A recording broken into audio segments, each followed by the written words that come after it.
7 brutal sieges get the facts on 7 of the most prolonged standoffs in military history. Siege of Megiddo. Egyptian relief in Karnak depicting Thutmose III's victory at Megiddo. One of the first recorded military engagements in history, the Battle of Megiddo also resulted in a grueling, months-long siege. The standoff came in the 15th century BC, when the Egyptian pharaoh Thutmose III led his forces into modern-day Palestine to quell a rebellion by a coalition of Mesopotamian city-states. According to Egyptian military histories, the two armies faced off outside the city of Megiddo in a bloody clash of infantrymen and charioteers, with the pharaoh himself supposedly fighting on the front lines. But while the Egyptians routed the coalition forces, they wasted time looting an enemy encampment and allowed the Asiatic army to fall back to the safety of the city's fortifications. Undeterred, Thutmose set up siege lines and cut off all traffic in and out of the city. The stranglehold lasted for 7 brutal months until, reeling from starvation and disease, the town's leaders sent out their young sons and daughters to beg for peace.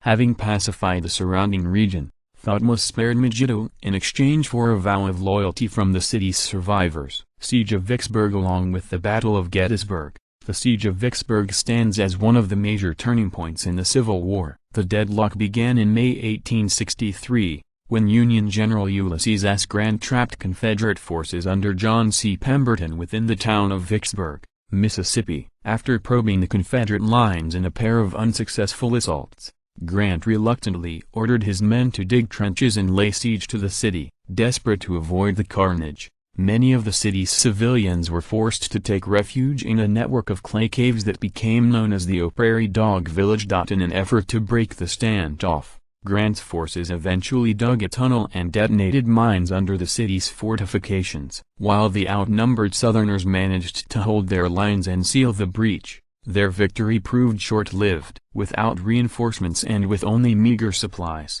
Pemberton finally capitulated on July 4. With the fall of Vicksburg, Union forces took full control of the Mississippi River, effectively splitting the Confederacy in half for the rest of the war. Siege of Tyre. Getty images. In 332 BC, the famed Greek conqueror Alexander the Great set his sights on the ancient city of Tyre, a Mediterranean island located a half-mile off the coast of Lebanon. While Alexander's 35,000 strong army dwarfed the Tyrian military, the city had a strong navy and enough supplies to weather a long standoff. More importantly, the island boasted fortified walls that supposedly stood 150 feet high. Unable to get close enough to take the city by traditional means, the Greeks chose to lay siege to the island. In one of history's most audacious examples of military engineering, Alexander then ordered his men to use timber and stone to build a causeway connecting the island to the mainland. Once this artificial land bridge had gotten close enough to Tyre,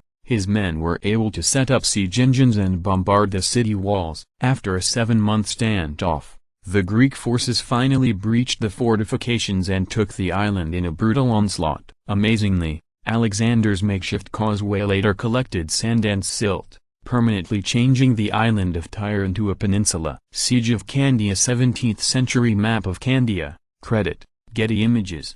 This 2-decade siege began in the 17th century, when a band of the Knights of Malta raided a fleet of Ottoman ships and fled to the Venetian-controlled city of Candia, located on the island of Crete. The Venetians and the Ottomans were already locked in a precarious political situation, and the robbery provided the spark for an all-out war. By 1645, an army of 60,000 Turks had landed on Crete and begun ravaging the countryside. After conquering most of the island, the Ottomans descended on the metropolis of Candia in 1648 and set up an elaborate network of siege lines. Despite launching repeated assaults and bombardments, the Turks were unable to strike a decisive blow. The citizens of Candia, many of whom spent their whole lives under the blockade, always managed to drive back the Ottoman army and seal the breach before their fortress could be compromised. A French fleet arrived in 1669 to reinforce the city and help lift the siege, but quickly withdrew after its flagship was destroyed in battle. With Candia in ruins and only a few thousand troops left, the defenders finally surrendered shortly thereafter.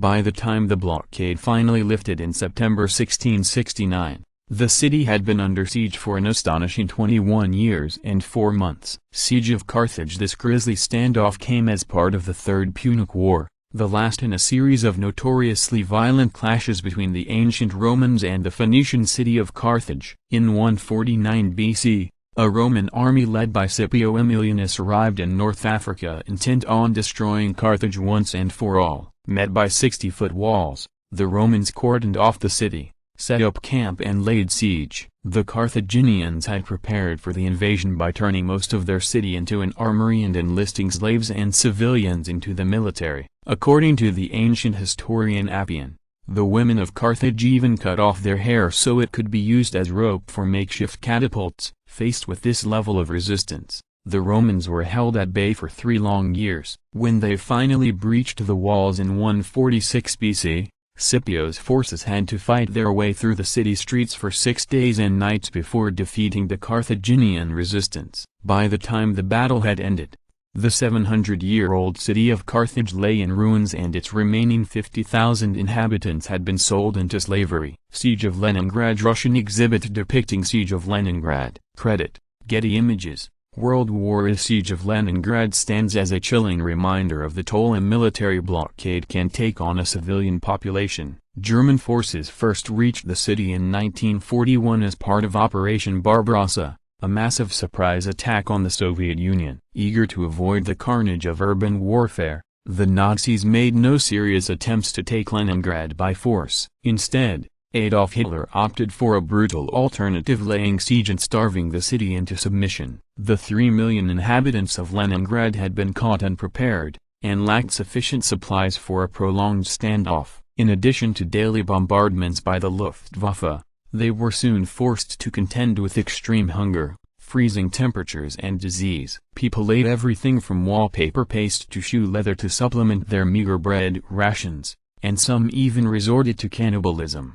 Despite these horrific circumstances, the citizens of Leningrad managed to endure life under siege for 872 days from September 1941 until January 1944. Even in victory, the siege proved tragic. By the time the city was finally freed by the Red Army, an estimated 1 million Soviets, most of them civilians, had perished. The Great Siege of Gibraltar. At the same time that it was embroiled in combat with American colonists during the Revolutionary War, Great Britain was also locked in one of the great sieges in European history. The standoff began in 1779, after Spain and France officially entered the revolution on the side of the Continentals. Eager to strike a blow against England, the two nations soon joined forces in an attempt to reclaim Gibraltar, a small, rocky outcropping on the Iberian Peninsula that played a key role in British naval operations in the Mediterranean. In June 1779, a fleet of French and Spanish ships blockaded Gibraltar from the sea,